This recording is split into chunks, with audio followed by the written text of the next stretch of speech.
texte dans l'évangile selon Saint Jean, chapitre 14, deux versets, 16 et 17. Jean 14, 16 et 17, nous lisons au nom du Seigneur Jésus. Amen. Et moi, je prierai le Père, et il vous donnera un autre consolateur, afin qu'il demeure avec vous. L'Esprit de vérité, que le monde ne peut recevoir, parce qu'il ne le voit point et ne le connaît point.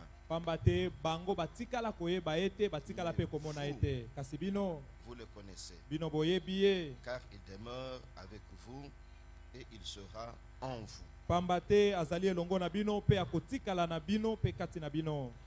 Et moi, je prierai le Père, et il vous donnera un autre consolateur, afin qu'il demeure éternellement avec vous. L'Esprit de vérité, que le monde ne peut recevoir, parce qu'il ne le voit point et ne le connaît point, mais vous, vous le connaissez, car il demeure avec vous et il sera en vous. Dieu vous bénisse.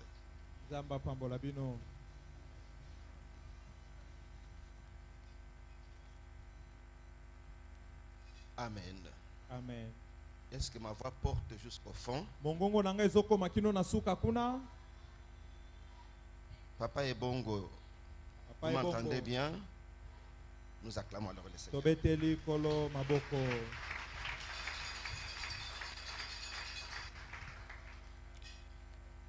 Le Seigneur a mis à notre cœur toute cette semaine de parler du Saint-Esprit, d'enseigner sur le Saint-Esprit. Ainsi nous commençons aujourd'hui, mercredi, vendredi et dimanche prochain. Ce sera toujours sur les œuvres du Saint-Esprit. Que Dieu vous bénisse. Amen. Et chaque jour, nous prierons selon l'enseignement qui sera donné. Mais ce matin, qui est le Saint-Esprit? C'est le point de départ. Parce qu'il n'y a pas de vie chrétienne normale sans le Saint-Esprit. On n'est pas enfant de Dieu si on n'a pas reçu le Saint-Esprit. C'est qui le Saint-Esprit? Est-ce qu'il est un homme? Est-ce qu'il est un prophète? Est-ce qu'il est un ange? Nous disons non. Le Saint-Esprit n'est l'un ni les autres. Le Saint-Esprit est la troisième personne de la divinité. Père, Fils et Saint-Esprit. Le Saint-Esprit est Dieu. Ni prophète, ni ange, ni homme. Dieu. Ça passe. Le Saint-Esprit a beaucoup d'appellations. Dans la Bible, on l'appelle par beaucoup de noms. Il est identifié par beaucoup de noms. On l'appelle le Saint-Esprit. On l'appelle l'Esprit Saint. On l'appelle l'Esprit de Dieu. On l'appelle l'Esprit de l'Éternel. On l'appelle l'Esprit de Jésus. On l'appelle l'Esprit du Christ. Et Dans le texte que nous avons lu, ce texte qui a été écrit par l'apôtre Jean, frère de Jacques, fils de Zébédée, de Salomé, le 4e livre du Nouveau Testament, écrit vers la fin du dernier siècle, Jean présente le Saint-Esprit comme un autre consolateur. En fait, c'est Jésus dans les écrits de Jean qui appelle le Saint-Esprit un autre consolateur. Quelqu'un qui a été envoyé pour consoler, pour faciliter la vie, pour faciliter la marche chrétienne, pour aider, pour secourir, pour assister. Il n'est pas loin. Il est avec le croyant, dans le cœur du croyant. Sa mission, ce n'est pas d'abord de faire prophétiser les gens, que les gens parlent en langue. Tout ça il fait. Mais sa première mission, comme paraclet, il est venu aider le croyant. Est-ce que ce matin il se trouve un croyant dans cette maison?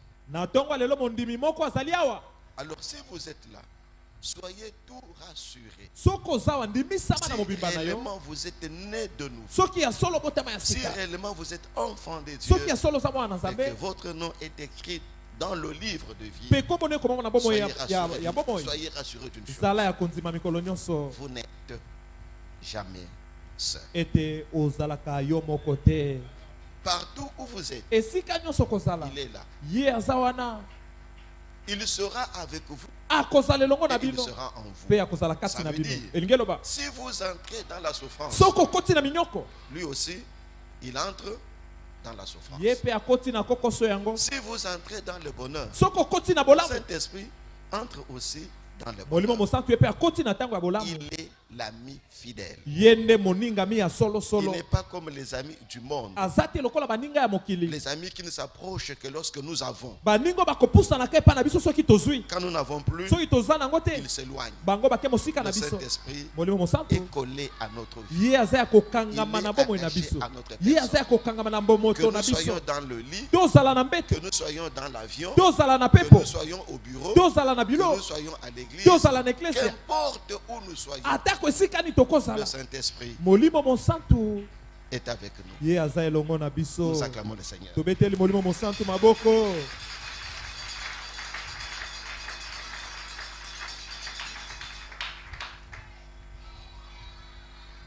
Que Dieu vous bénisse. Amen. Au verset 17, la Bible dit: l'esprit de vérité que le monde ne peut recevoir, parce qu'il ne le voit point et ne le connaît point. Mais vous, vous le connaissez, parce qu'il demeure avec vous. On peut terminer ensemble. Et il sera en vous. On peut terminer ensemble. Et il sera en vous. En vous. Ça veut dire votre cœur. C'est ce que Galates 4 nous dit. Le Saint-Esprit nous a été envoyé dans notre cœur. Il est installé dans les cœurs du chrétien. Le Saint-Esprit n'est pas dans la bouche. Il n'est pas dans les mains. Le Saint-Esprit est dans les cœurs. Il sera avec vous. Soyez bénis. Amen. Alors, il est en nous, dans les cœurs. Pourquoi dans les cœurs? Parce que les cœurs, c'est le centre de vie de tout homme. Tout ce que nous faisons est d'abord décidé dans les cœurs. Que ce soit le bien ou le mal, est décidé dans le cœur, alors le Saint-Esprit vient s'asseoir là où on décide. Il vient prendre place au quartier général de décision pour tourner notre cœur vers ce qui est bien, pour nous diriger vers ce qui est bien. Voilà pourquoi il est écrit: il vous conduira dans toute la vérité. Que Dieu vous bénisse. Il sera en vous. Pour qu'il vous aide, il faut qu'il soit en vous. S'il n'est pas en vous, il ne vous aidera pas. Même si vous criez, même si vous jeûnez, si l'Esprit de Dieu n'est pas en vous, il ne se passera rien. Alors le plus important, nous pensons, c'est que chacun se vérifie. Est-ce qu'en moi il y a le Saint-Esprit, où je me force de paraître comme enfant de Dieu? Vous savez, quand on est enfant de Dieu, c'est l'Esprit de Dieu qui nous a introduits dans la famille d'enfants de Dieu. Nous avons le comportement des enfants de Dieu. Les enfants de Dieu aiment ce qui est juste. Les enfants de Dieu louent Dieu. Les enfants de Dieu aiment la maison de Dieu. Mais il y en a aussi qui forcent. Quand vous forcez, c'est qu'il n'est pas dedans. Amen. Amen. Même pendant le temps que l'on chante à l'église, il y a des gens qui chantent. Vous sentez qu'ils ne forcent pas. Mais vous comprenez que là, c'est l'œuvre de l'Esprit de Dieu. Mais il y a des gens qui se battent pour chanter. Tantôt ils tapent les mains comme ça. Tantôt ils battent les mains comme ça. Ils ne sont pas là. Pourquoi ils ne sont pas là? Parce que l'Esprit de Dieu n'est pas dedans. Il y en a qui sont dans l'église. Vous chantez en Chiluba. Lui, il est Muluba. Il ne chante pas. Vous chantez en Lingala. Il parle Lingala. Il ne chante pas. Vous chantez en français. Il connaît bien le français. Il ne chante pas. Pourquoi il ne chante pas? Parce qu'il est encore éloigné du Seigneur. Pour ceux qui ont l'Esprit de Dieu en eux, quand on commence à chanter le Seigneur, le cœur commence à brûler. Ils chantent. Ils sont en communion. Ils sont connectés avec le trône de Dieu. Ils se sentent dans la présence de Dieu. La présence de Dieu. La présence de Dieu. Parce qu'il est dedans. Le Saint-Esprit n'aide pas du dehors. Non. Même dans le monde ici, vous ne pouvez pas conduire une voiture en étant en dehors de la voiture. C'est difficile. Il faut être dedans pour conduire la voiture. Pour que le Saint-Esprit nous conduise, il doit être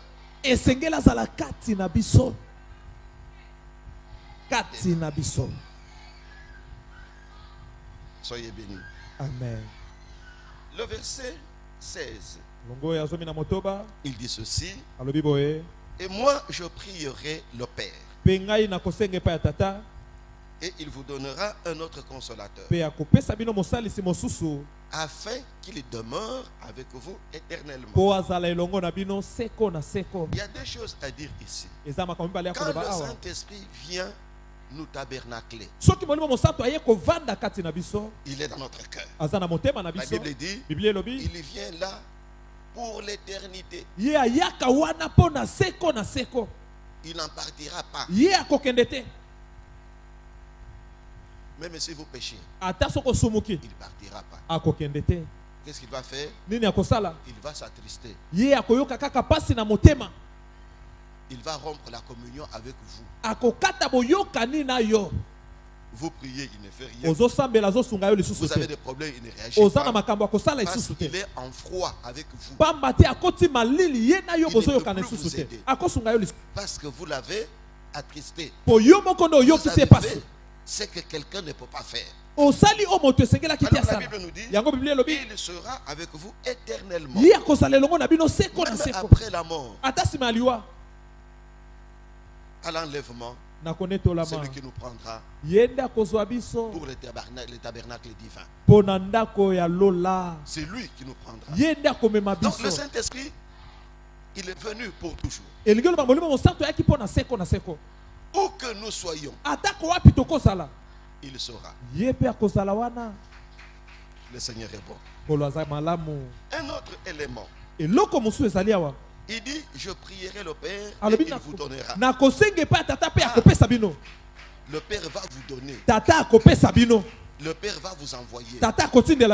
Le Saint-Esprit, il ne s'improvise pas. Il n'entre pas dans le cœur de lui-même. Le Saint-Esprit est civilisé. Le Saint-Esprit est discipliné. C'est un envoyé. Jésus a été envoyé. Lui aussi, il a été envoyé. C'est ce que Jésus dit ici. Et même il y a un texte qui est suffisamment clair. Je l'ai cité en passant. Je parlais de Galates. Galates 4:6, la Bible dit. Galates 4:6.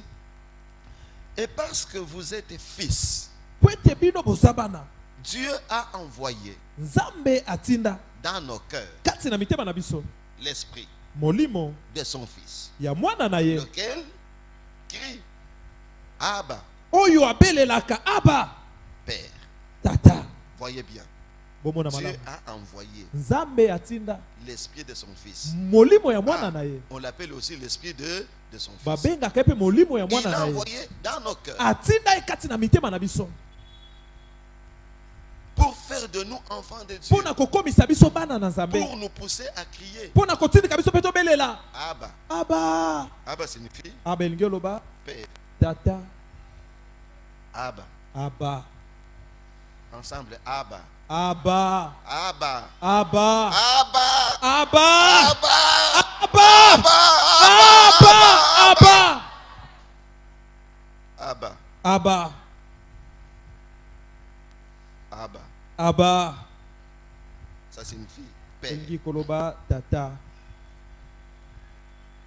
Le Saint-Esprit ne vient pas de lui-même. Le Saint-Esprit est envoyé par Dieu. Et il ne peut aller que là où Dieu l'a envoyé. Là où Dieu ne l'a pas envoyé, il n'ira pas. Il est fidèle. Il est discipliné. Il va là où on l'a envoyé. Nous acclamons le Seigneur.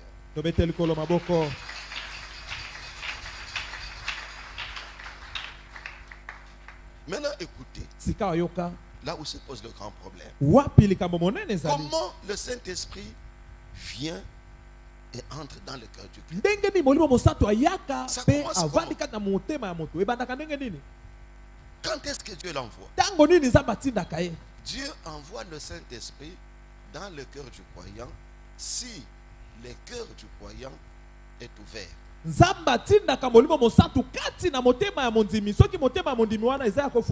le point de départ. Un cœur fermé ne reçoit jamais le Saint-Esprit.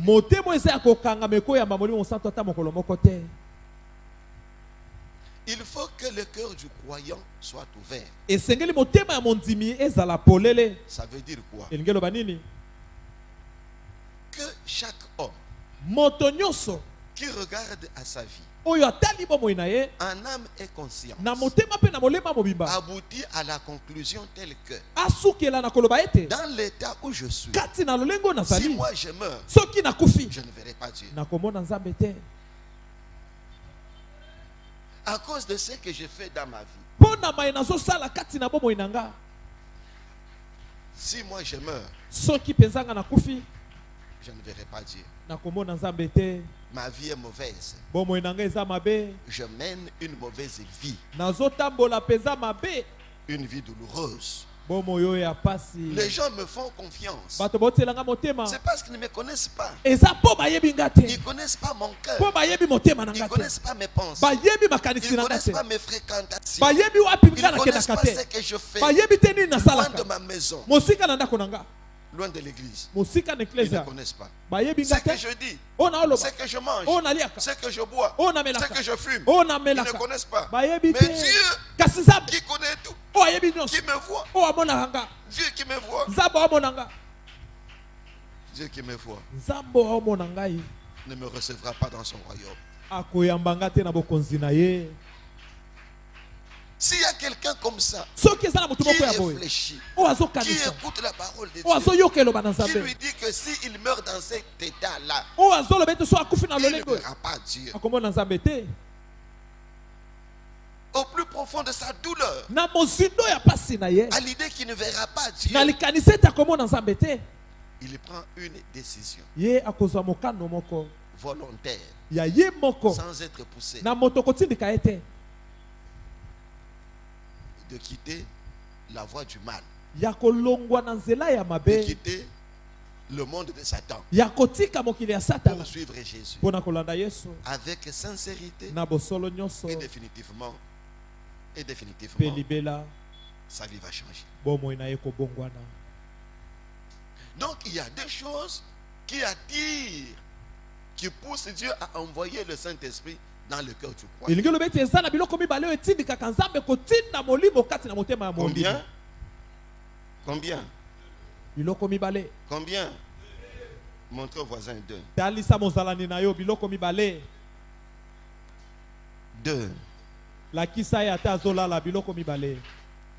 Amen. Amen. Si on ne maîtrise pas ces choses ici, on va passer le temps inutilement dans la maison de Dieu. Inutilement. Nous allons mourir à l'autel. On va nous enterrer avec des chants. Notre pasteur est même mort pendant qu'il prêchait. S'il n'a pas reçu le Saint-Esprit, vous allez enterrer un païen. Combien de choses? Caméraman, combien de choses? Il ne faut pas filmer seulement, il faut suivre. Combien? Combien? 2. La première chose, décider en âme et conscience, donc de tout cœur, avec sincérité. J'insiste sur le mot sincérité.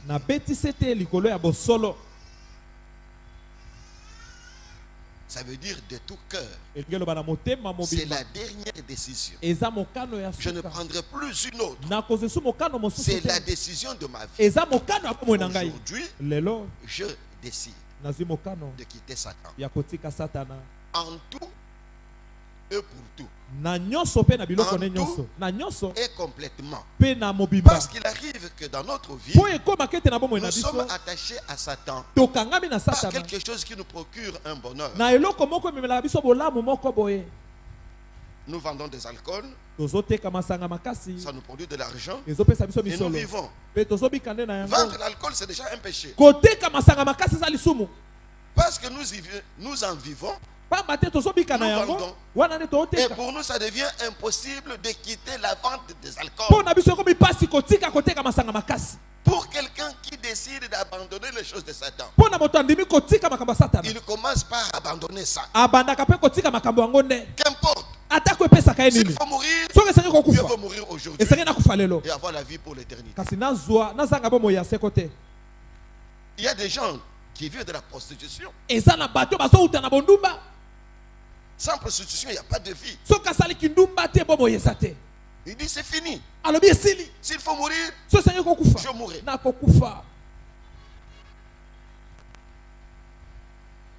Sincérité. Il y en a qui vivent de la corruption, de l'escroquerie. Il dit c'est fini, ça c'est pas la vie de Dieu. C'est fini. Il y en a même qui vivent des dîmes de Dieu. Il mange la dîme de Dieu, ça ne lui dit absolument rien.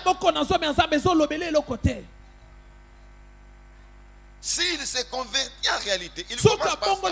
C'est fini, ça, je ne mangerai plus.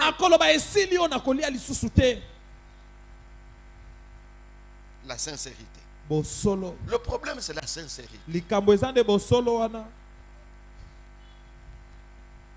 Avoir le respect de ses engagements. Ce que j'ai dit reste dit. Ce que j'ai dit, il prend cette décision-là. Je souligne la sincérité.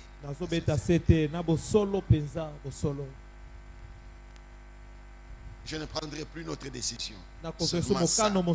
Satan et moi, c'est fini. On ne me verra pas dans l'histoire de Satan. C'est fini.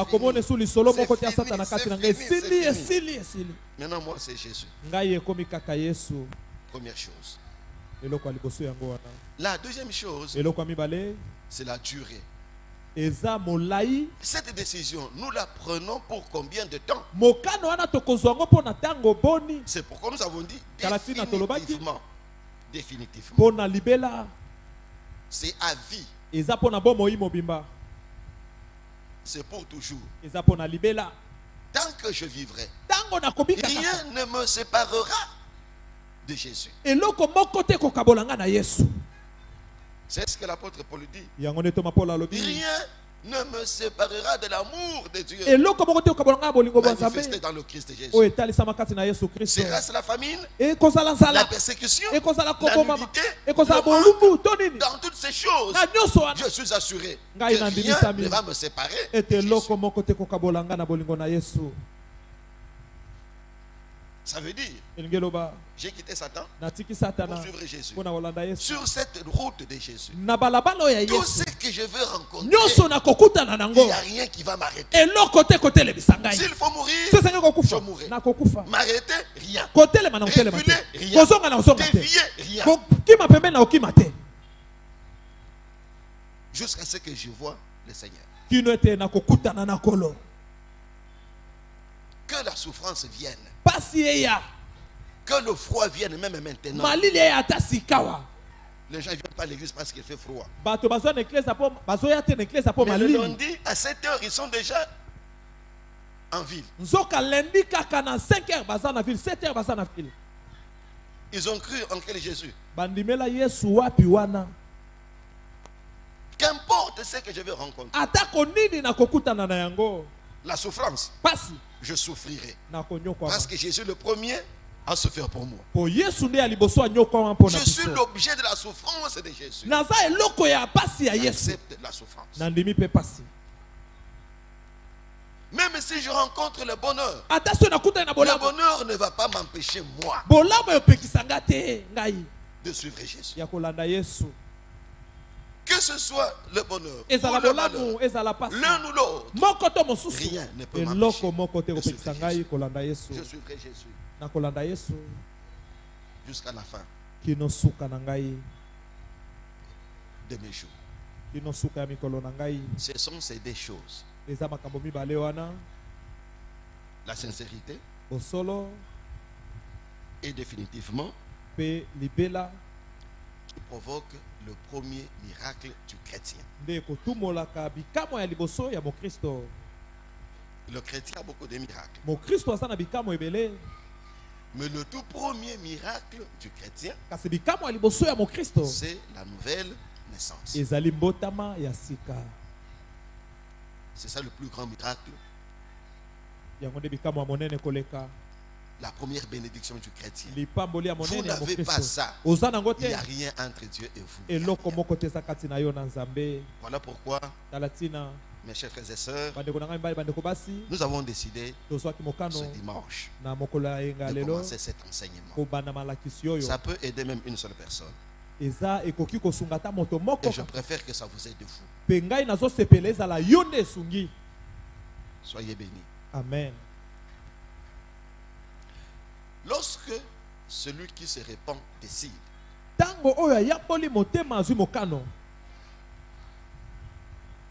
avec sincérité, Amen. Amen. Amen. Amen. Que Dieu vous bénisse. Vous savez qu'il y a des filles et des femmes sérieuses.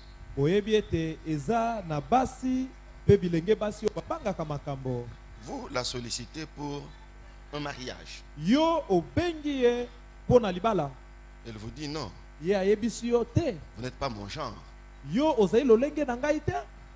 Vous changez les habits. Vous changez les téléphones. Vous changez les voitures. Quand vous rentrez, elle vous dit. Elle vous dit. Quoi? Non. Pourquoi? Elle a la valeur de l'engagement. Quand elle a dit non, elle a dit non. C'est ça être homme.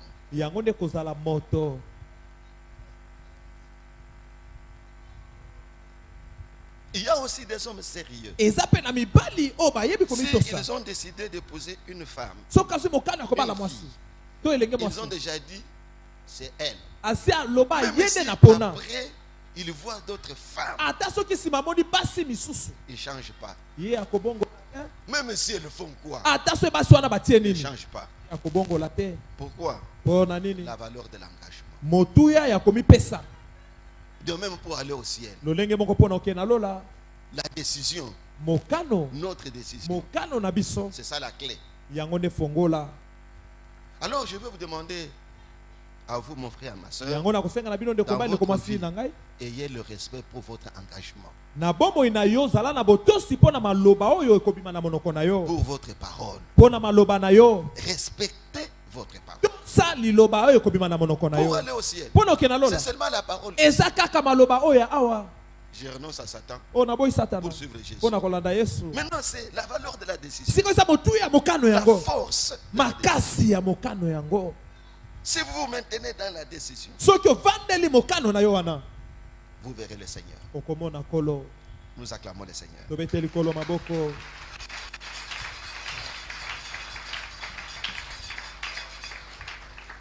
On est ensemble? Amen. On peut continuer? D'accord. Alors, le cœur de celui qui décide est devant Dieu. Pendant qu'il décide, dans son cœur, pendant qu'il parle, Dieu entend, mais ne dit rien. Dieu est en train de vérifier. Il est en train de vérifier la sincérité de la décision. Est-ce que la décision qu'il prend là, elle est sincère?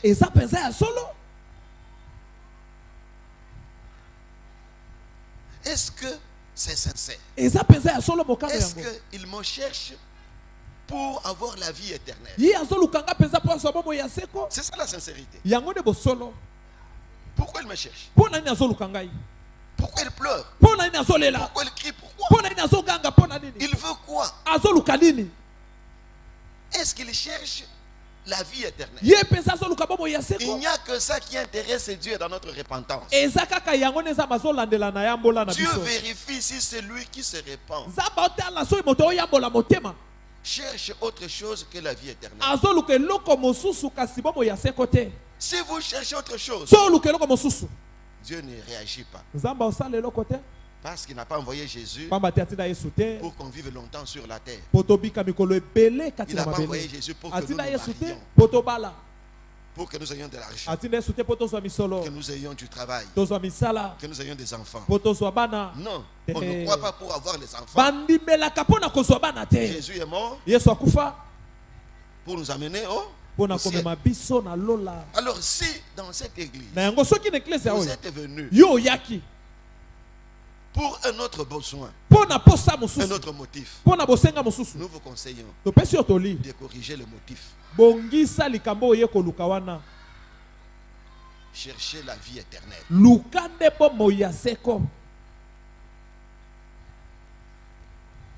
Dieu n'envoie le Saint-Esprit qu'à ceux qui ont décidé de croire en Jésus pour avoir la vie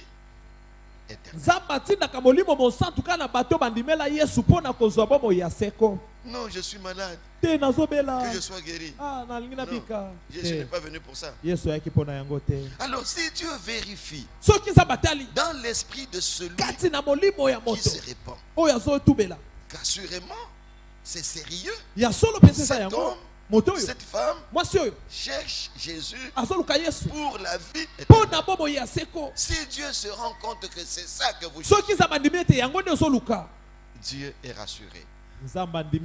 S'il se rend compte que c'est pour toujours, que vous n'allez pas reculer, que vous n'allez pas vous dédire, vous allez respecter ce que vous avez dit jusqu'au tombeau. Si Dieu est assuré que c'est ce que vous ferez, Dieu fait des choses. Nous acclamons le Seigneur.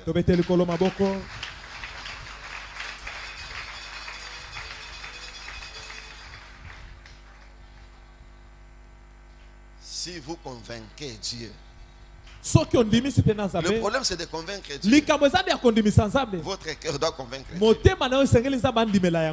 Et ceux qui ont convaincu Dieu, ils sont sérieux avec Dieu. On ne le pousse pas. On ne le réveille pas. Ils sont réveillés par ce qui a l'intérieur. Si vous convainquez Dieu, le problème c'est de convaincre Dieu. Ne convainquez pas le pasteur, ne convainquez pas les prédicateurs, convainquez Dieu que vous avez cru pour toujours, pour avoir la vie éternelle. Le reste, Dieu peut vous donner. Mais ce n'est pas l'essentiel pour vous. S'il est convaincu, il fait deux choses. La première, Dieu vous pardonne. Il fait quoi? Il pardonne. Colossiens 2, 13 nous dit, il vous fait grâce de toutes vos offenses. Il fait grâce. Même si vous n'avez pas confessé, parce que vous avez cru en Jésus, vous avez accepté la défaite, vous avez accepté que vous êtes un mauvais. Le seul fait de se tourner vers Jésus, de quitter Satan, d'aller vers Jésus, ça signifie que vous avez décidé de tout laisser. Si Dieu est convaincu, le premier élément que Dieu vous pardonne. Quoi que vous ayez fait, même si vous avez tué, même si vous avez volé, s'il voit la sincérité, je ne ferai plus ça. Dieu vous pardonne. Il vous pardonne de tous vos péchés. Depuis le premier péché de votre vie jusqu'au péché là où vous êtes avec Dieu. Jusqu'au jour là où vous êtes avec Dieu. Dieu efface le tableau. Il efface tout. C'est le jour du grand pardon. Et si vous avez expérimenté ces choses, vous sentez dans votre cœur comme un soulagement. Vous sentez que le fardeau de péché, vous sentez tout souple. Vous vous sentez autrement. Par moment, vous ne voulez même pas parler. Par moment, vous ne voulez même plus sortir. C'est quelque chose de nouveau qui vous est arrivé. Dieu vous a enlevé le pardon. Par le sang de Jésus, Dieu vous a purifié. Tous les péchés ont disparu. Devant Dieu, tout a disparu. Quand Dieu vous regarde, vous êtes juste à cause de la foi en Jésus-Christ. Ça s'appelle la justification. Même si vous mourrez à cet instant-là, tout droit auprès du Seigneur, Parce que vous avez été pardonné. Le brigand de la croix a expérimenté ça. Il a été pardonné. Et la croix, il est allé au paradis. La vie chrétienne normale commence par ça. Par le pardon. Le jour du grand pardon. Si vous n'avez jamais été pardonné, vous n'avez jamais été enfant de Dieu. Être enfant de Dieu commence par le pardon. Maintenant qu'il vous a pardonné, il fait la deuxième chose. Qu'est-ce qu'il fait? Il envoie le Saint-Esprit dans votre cœur. C'est ça l'histoire du Saint-Esprit dans la vie du croyant. Quand Dieu vous pardonne, lui-même est Dieu. Parce qu'il est rassuré de la sincérité. Il vous envoie le Saint-Esprit dans votre cœur. Le Saint-Esprit qui vient, ce n'est pas un homme, ce n'est pas un prophète. Le Saint-Esprit, nous avons dit qu'il est Dieu. Quand il entre en vous, c'est la nature divine qui entre en vous. Alors vous cessez d'être homme-homme. Vous cessez d'être femme-femme. Vous devenez homme-Dieu. Vous devenez femme-Dieu. Amen. Amen. Je ne dis pas femme de Dieu ou homme de Dieu. Non, vous avez de l'humain et vous avez du divin. Le corps, c'est de l'humain. Mais la présence de l'Esprit de Dieu en vous, c'est Dieu. C'est le ciel qui est assis en vous. Dieu vient s'asseoir dans votre cœur. Il vient diriger votre vie. Pas à partir du ciel, mais à partir de votre cœur. Voilà pourquoi par moment, il arrive que quand on prie, on ne regarde pas au ciel. On regarde dans le cœur. Non, dans le cœur. Il est où? Dans le cœur. On nous a dit, il sera où? Dans le cœur. Pendant que je parle, si vous êtes réellement né de nouveau, il est en vous. Même s'il ne bouge pas, mais il y a quelque chose qui vous rassure qu'il est là. La paix que vous avez, la communion que vous avez, la sensation que vous avez, qu'il est là. S'il n'y a pas de sensation, s'il n'y a pas de communion, il n'y a rien.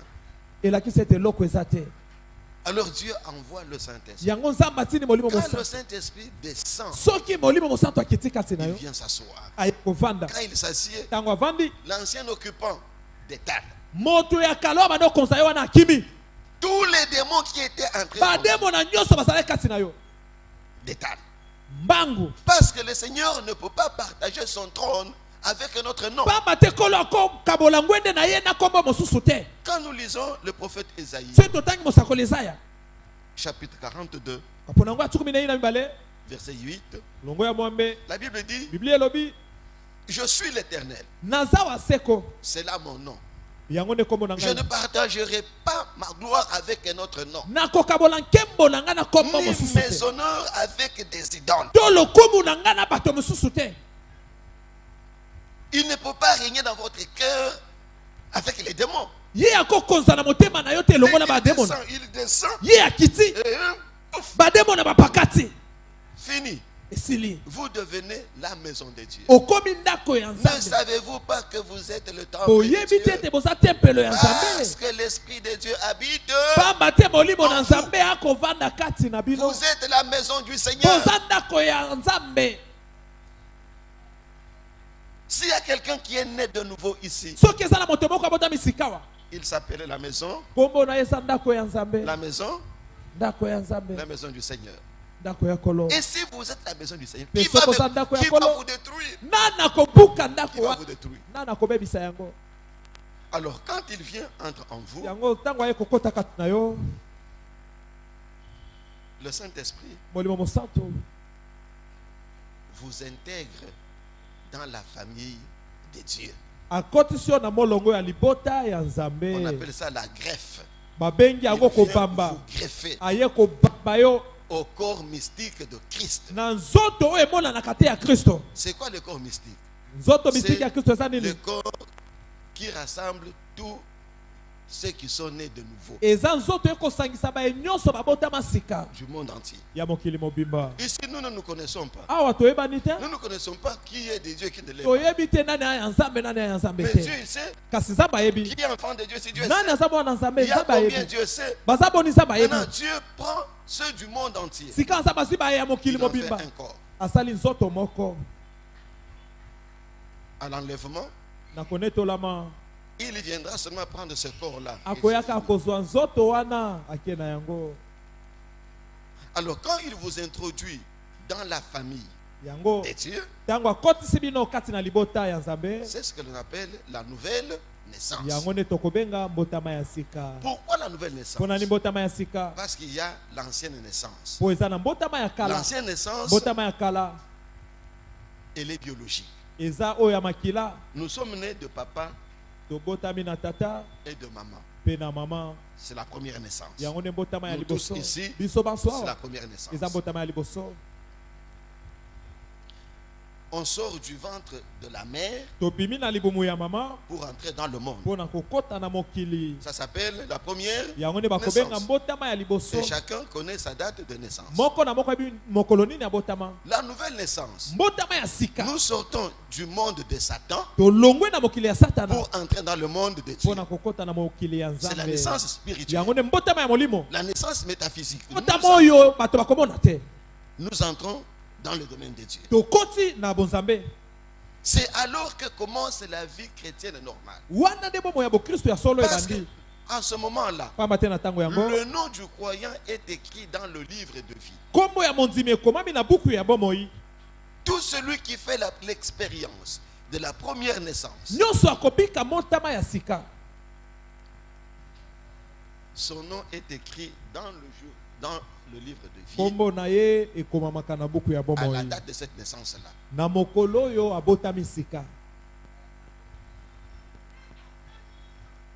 Le nom est écrit.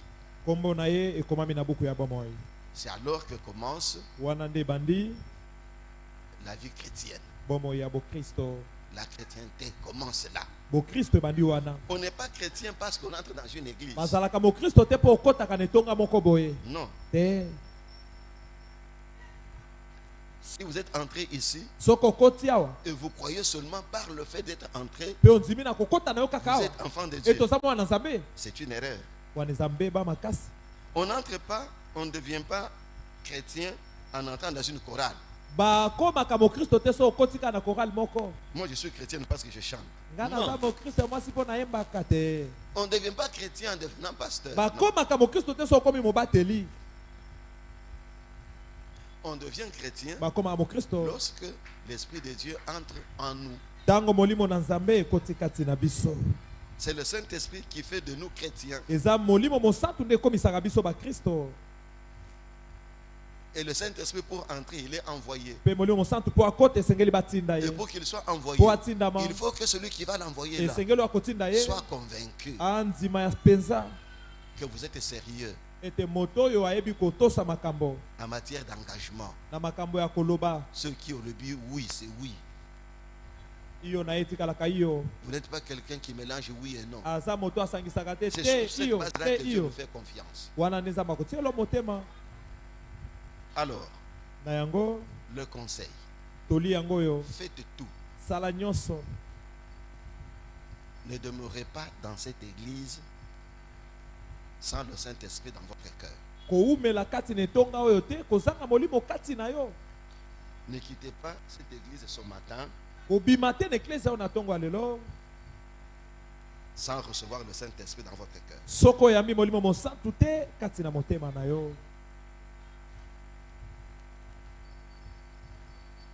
Pourquoi? Romains chapitre 8 verset 9 dit ceci. Celui qui n'a pas l'esprit de Jésus ne lui appartient pas. Le texte s'il vous plaît. Romains 8 9.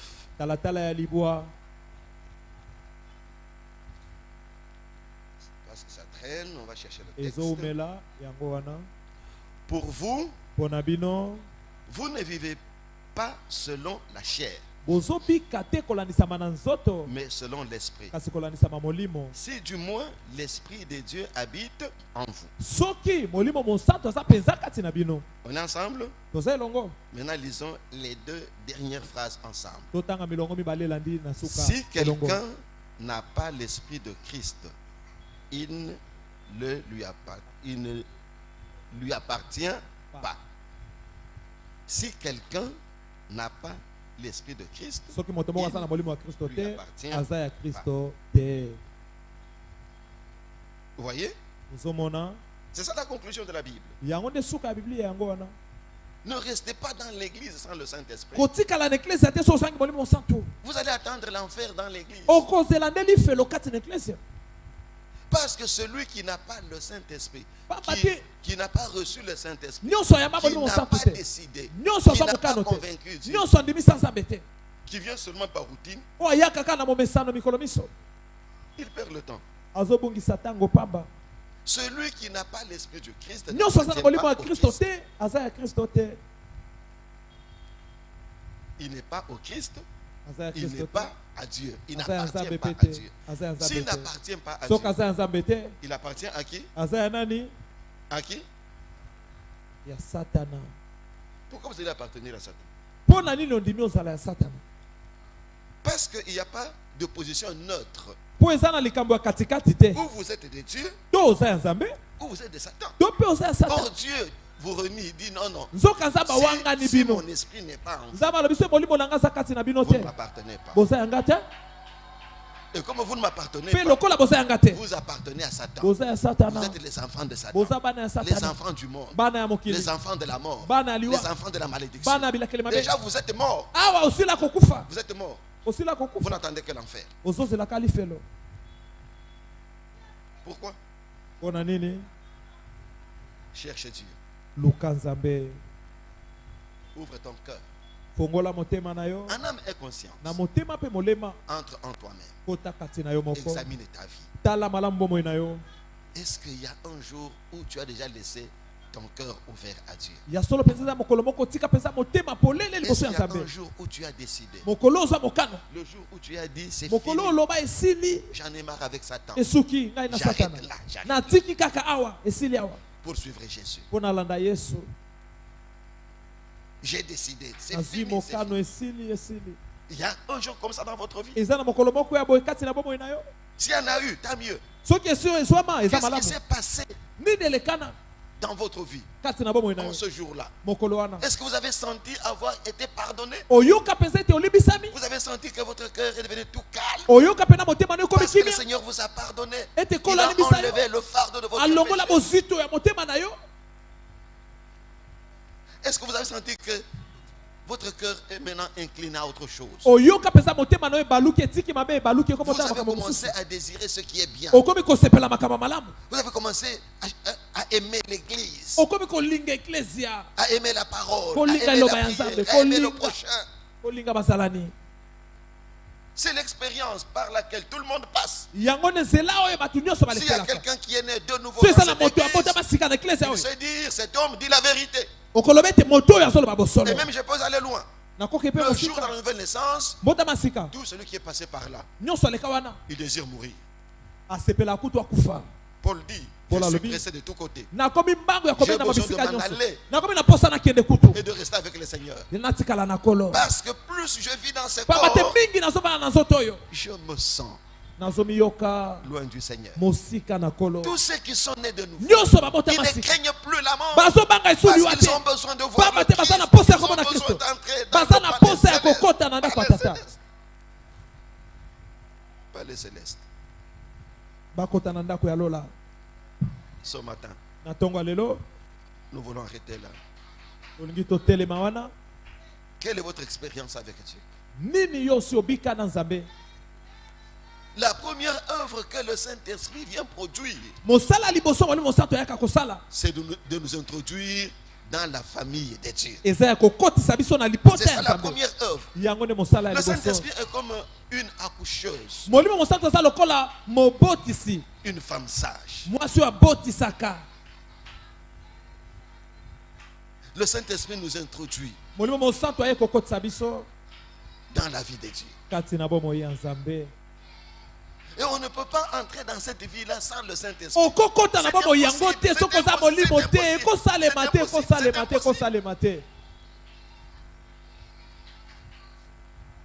Il n'y a pas de voix. Ce n'est pas du Kirangaro Mova. Non, non. C'est simplement comme ça, une seule fois. Jésus dit, je suis le chemin. Le chemin, c'est Jésus. Et derrière Jésus, il n'y a que le Saint-Esprit. Je vous enverrai notre consolateur. Le consolateur. C'est le Saint-Esprit. Nous nous inclinons dans la prière. Miséricorde insondable, Dieu peut-il tout pardonner, absoudre un si grand coupable et mes péchés oubliés?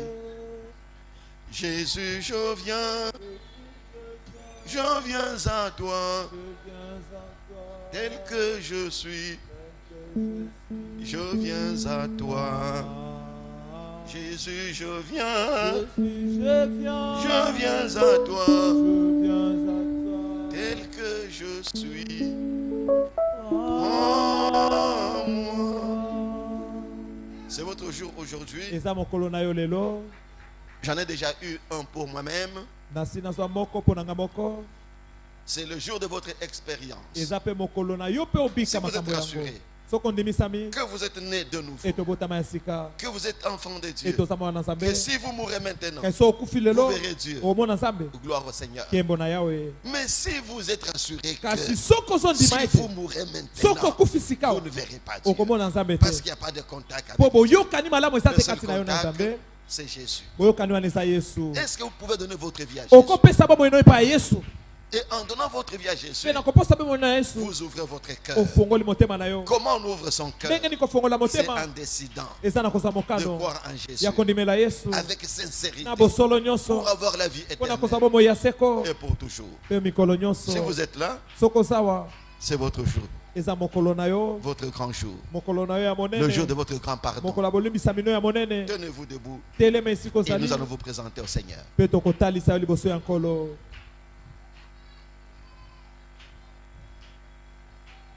Si vous êtes là,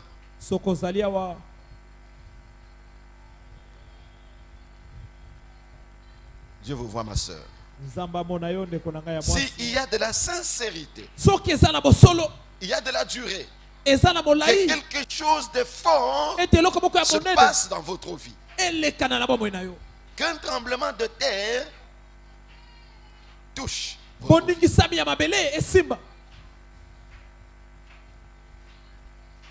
Nous voulons terminer. Il y a quelqu'un d'autre?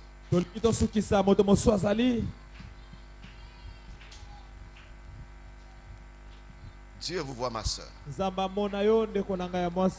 Qu'un tremblement de terre secoue votre vie. Quelqu'un d'autre?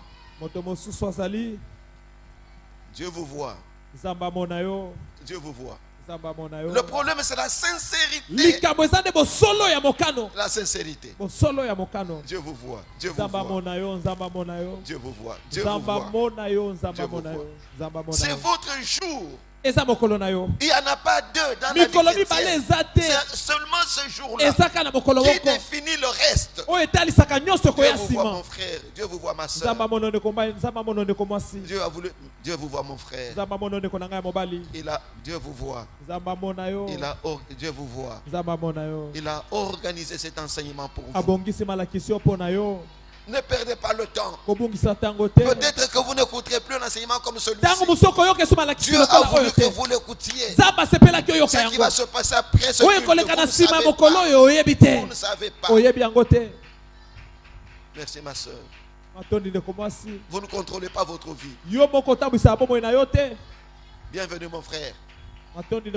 Bienvenue dans la maison de Dieu. Bienvenue dans la famille de Dieu. Bienvenue. Quelqu'un d'autre? Il y a une décision qu'il faut prendre. Il y a des choses à casser. Il y a des choses à abandonner. Des habitudes à laisser pour suivre Jésus. Sinon, nous attendrons le jugement dans l'église.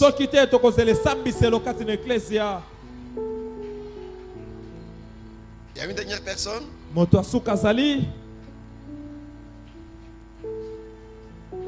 Une dernière personne. Dieu vous voit.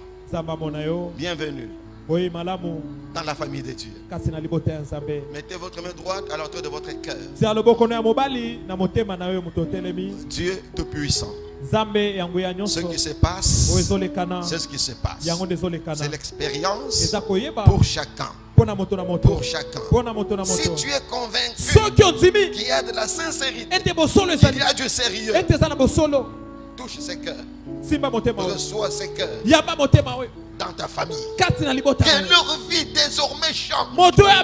Qu'ils restent attachés à toi. Qu'il en soit ainsi. Au nom de Jésus. Amen.